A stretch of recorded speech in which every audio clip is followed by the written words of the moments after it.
Oddmar wasn't used to days like this. What was he even fighting for? If he somehow retrieved his villagers, would the chief still cast him out? Maybe, if he could capture the one responsible. Perhaps they'd forgive him for his life of cowardice. Goblin, shouted Oddmar. Why are you watching me? I have questions for you. The creature bolted away, and Oddmar's attention turned to a wild boar. Please, noble beast, pleaded Oddmar. Help me catch that monster.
Oddmar had found a great friend in the boar. Even though they'd lost track of the goblin, the boar had given him more help than anyone in recent years. Just as Oddmar bid his new friend farewell, suddenly the fairy from his dream appeared. I didn't grant these powers so you could spend your days chasing monsters, said the fairy pointedly. Oddmar was surprised and said, I thought you only existed in my dream. I gave you these powers for a reason, said the fairy. We need your help, Oddmar. Oh, help with what? Oddmar asked reluctantly. My people are gone. I need to find them. You have to save the forest, said the fairy. You have to restore balance to the world. Restore balance? Oddmar started, but he was interrupted by a loud growl emanating from the forest. You have to hurry, said the fairy. We don't have much time, Oddmar. And in a flash, she was gone.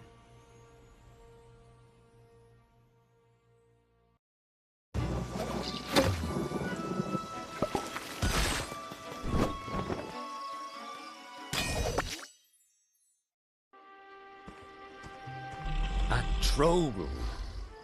And it was right in Oddmar's path. He needed to pass it in order to enter the forest. Oddmar was careful not to wake the troll, but it was too late. You dare set foot in my forest? Roared the troll. I am the protector of this forest. Oh, this is a dream. Go back to sleep, Oddmar urged. A dream? Replied the troll. No. Oh, no.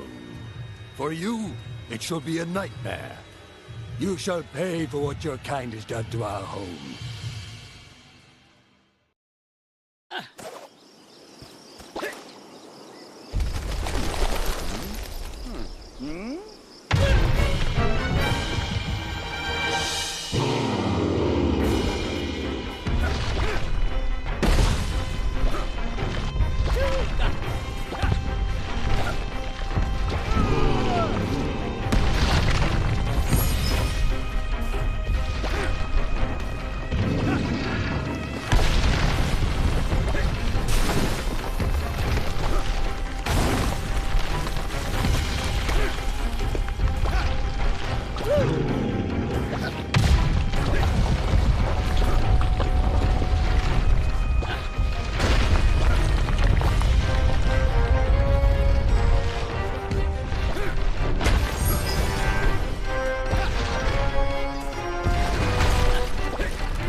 说他的。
Oddmar had to admit it. Without that strange monster he'd been chasing, he was lost. Oddmar. The creature whispered as he snuck up on him from behind. Oddmar was startled, but quickly slammed the creature to the ground. He had finally caught the creature and demanded, "Tell me where you've taken my people, goblin." Do I look like a goblin to you? The creature replied. Oddmar became even more enraged. Okay. Look, The creature said nervously. I don't know where they've taken them, and I don't know who did it. I don't know why you would even care. There's an elder deep in the forest. He knows everything that happens here.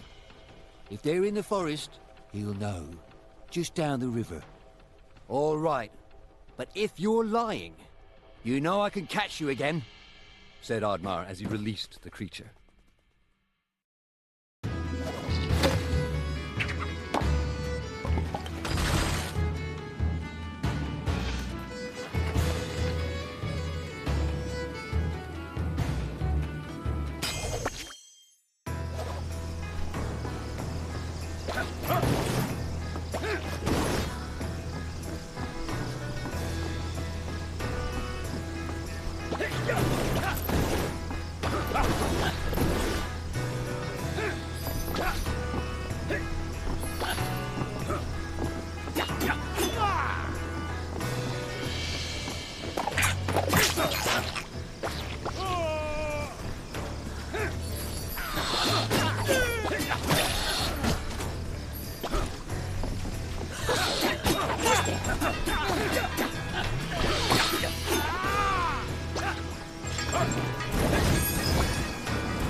Ooh, a Viking hut. It was strange there was one so deep in the forest. Could this be the place the goblin spoke of? Perhaps inside there were answers. The hut was abandoned. All that remained was a book. Although Oddmar was never one for reading, he opened it. Inside the book it read, Diary of Vaskar, the Disgraced. Could his old friend still be alive? With Oddmar's parents gone, Vaskar took Oddmar in. Despite this huge responsibility at such a young age, Vaskar had impressed the chief and become a promising young warrior. The chief was so impressed, he decided Vaskar was to lead the Vikings into the forest for the first time. Vaskar went to the forest alone to prepare. But the more he went out there, the less he wanted to hurt anything within it. He begged the chief to reconsider, but the chief was not a very thoughtful man. When Vaskar refused to lead the charge, he was labeled a traitor and was banished.